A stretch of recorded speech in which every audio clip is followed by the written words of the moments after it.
The United Nations goal of not leaving anyone behind may be far from achievable in Nigeria if government's proposed intervention on the Al-majirin children remains unfulfilled.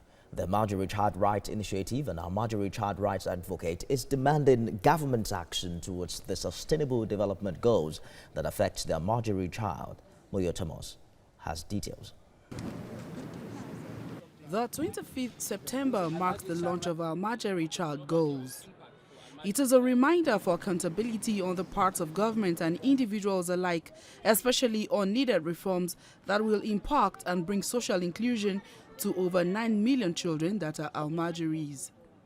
Despite numerous awareness campaigns on the deplorable plight of the Al-majirins in Nigeria, several of them still lack access to basic amenities such as education, healthcare, shelter and nutrition, which are basic rights.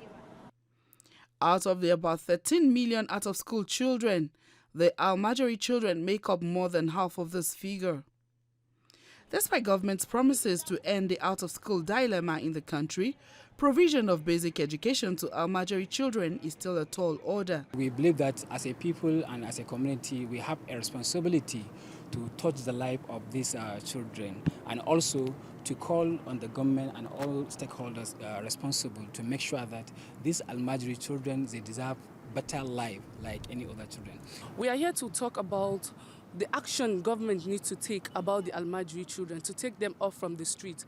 We have 9 goals that we want to achieve throughout this launching, which has to do with the feeding, medical outreach, sanitary, vocational training, anything that we can do. The Child Rights Act of 2003, which seeks the protection of child rights and responsibilities in Nigeria, is very important as they form a large percentage of the vulnerables in our society. Though it is over 10 years Nigeria domesticated the Convention of the Child Rights of children in Nigeria, especially the Al-majirin children, remains a challenge. And it is imperative to fulfill these rights in fulfilling the SDG goals. Moyo Thomas, TVC News, Abuja.